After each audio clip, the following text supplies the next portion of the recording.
Jamoa ishlarni kechiktirmoq. Bunday holatda keyin nima qilish kerak? Savolni ildizi ozgina ertaroqdan so'z bor. Ya'ni muammoni ildizini topish kerak.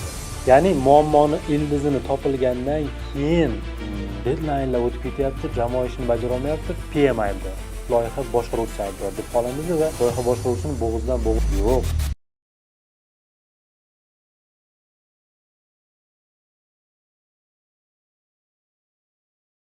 Azizlar, Murod Sodiq.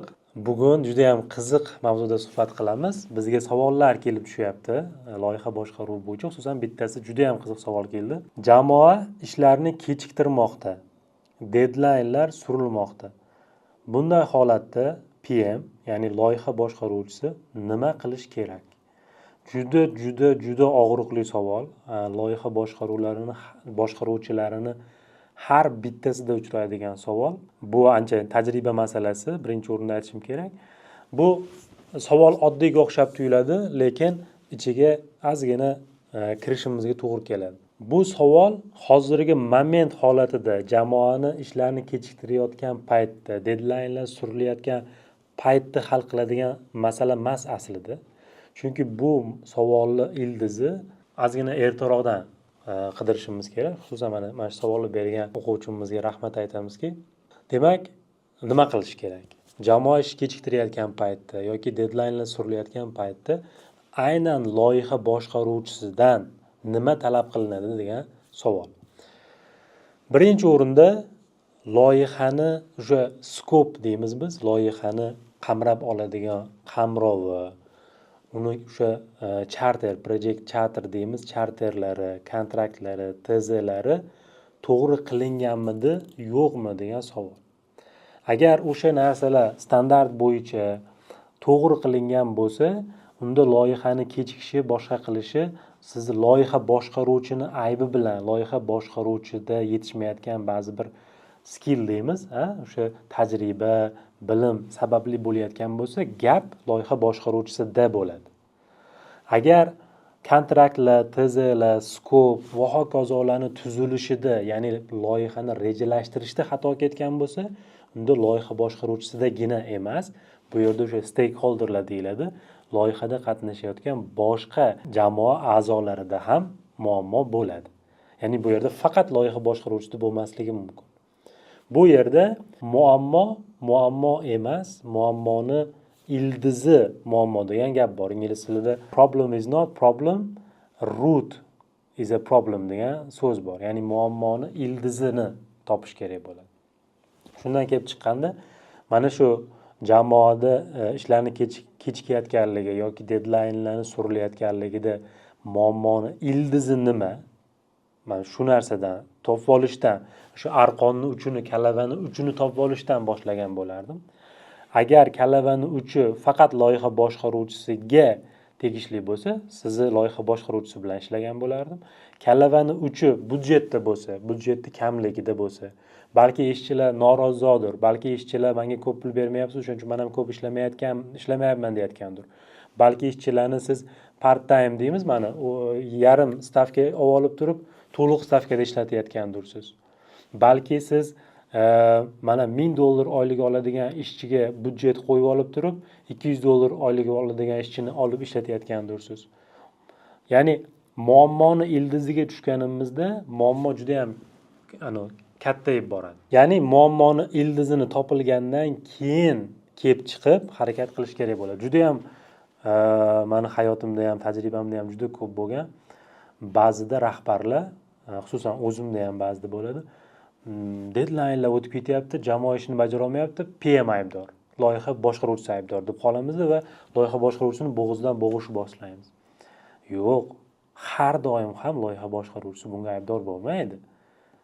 U shunchaki ish yurituvchi, u A dan Z gacha bo'lgan narsani qilish kerak. To'g'ri, asosiy odam, to'g'ri, lekin har doim ham uni bo'ynidan bo'g'ishimiz noto'g'ri bo'ladi. Shuning uchun muammoni ildizidan kelib chiqaylik. Endi keling, mana shu savoldan kelib chiqib, muammoni ildizi loyiha boshqaruvchisini to'g'ri boshqara olmayotganligi deb o'ylaylik.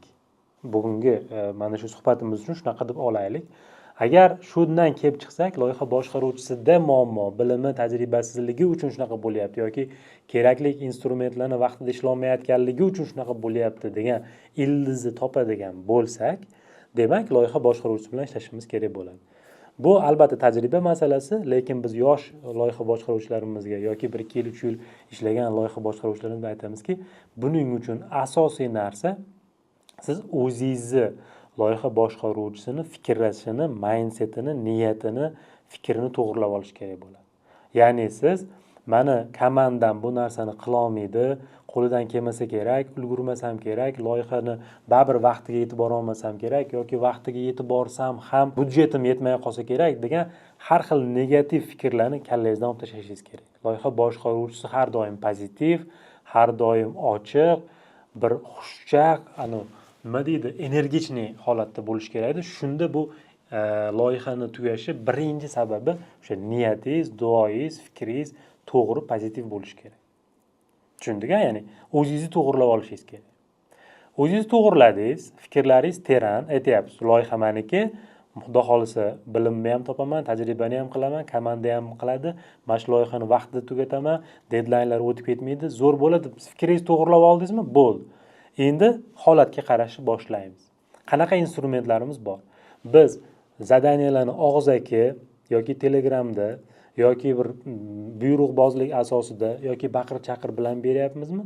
Yoki strukturniy tizimlashgan shaklda beryapmizmi? Har bitta topshiriqlarimiz, ishchilarga berayotgan topshiriqlarimiz ma'lum bir qoidalar asosida, ma'lum bir standartlar asosida yozilganmi? Bizni komandamizni bizdan kutilmasi aniqmi? Ular nima kutayotganini hammamiz bilamizmi? Loyiha boshqaruvchisidan jamoani kutilmasi aniqmi? Bilamizmi? Kutilmalar to'g'ri qilinganmi? Va stakeholderlar deymiz, o'sha loyihaga tegishli boshqa jamoat a'zolarini bizdan kutilmalari to'g'rimi? To'g'ri qilinganmi? Aytaylik, to'g'ri qilingan. Instrumentga tushamiz. Nima instrument ishlatyapmiz? Hozir mana loyiha boshqaruvida o'sha oddiy Exceldan tortib, hali ham Excel ishlatadiganlar bor, balki u ham ularga qulaydir. Farqi yo'q. Nimani ishlatishimiz umuman qiziq emas, muhimi qulaylik. Exceldan tortib mana ClickUp, Monday, Asana, Jira, Trello va hokazo instrumentlar bor. Mana shu instrumentlarni to'g'ri tashkil qilib, deadlinelarni, zadaniyalarni to'g'ri qilib, mana biz rejalashtirayotganimizni bilasiz. Har bitta topshiriqlarni kichkina topshiriqchalarga bo'lib, breakdown deymiz bu narsani. Breakdown struktura deymiz. Ya'ni loyiha har doim katta bo'ladi. Ana shu katta loyihani kichkina qismlarga bo'lib bajariladi. Ana shu narsa to'g'ri qilinganmi? Unga qaraymiz va instrumentga kiritishni boshlaymiz. Va har bitta jamoa a'zosiga potensialidan, holatidan, imkoniyatidan kelib chiqib, to'g'ri deadlinelarni belgilaymiz. Albatta, o'zaro kelishuv asosida. Misol uchun, Eshmat bitta zadaniyani 1 soatda qila oladi. Lekin biz unga sen bu zadaniyani, bu ishni 10 soatda qilasan deb task berishimiz noto'g'ri. 1 soatda qilib qo'yadi, 9 soat dam oladi. Bu noto'g'ri. Yoki Toshmat bitta ishni 10 soatda qiladi. Biz unga yo'q, sen to'g'ri 10 soatda qilasan, lekin mana shuni hozir 1 soatda qilishing kerak deyishimiz noto'g'ri. Chunki uni potensiali 10 soatda qiladi.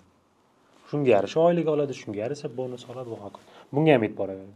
Yana bitta e'tibor beradigan joyimiz o'sha KPI'lar.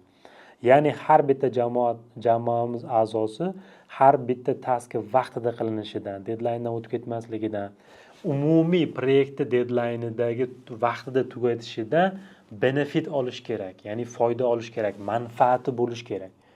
Vaqtida tugatilgan loyihani manfaati jamoa uchun qaysidir ma'noda mana X bonuslari bilan vaqtida tugatilmasa, hamma jamoa a'zosiga qanaqadir yana shtrafga o'xshagan, jarimaga o'xshagan narsalar bo'lishi kerak.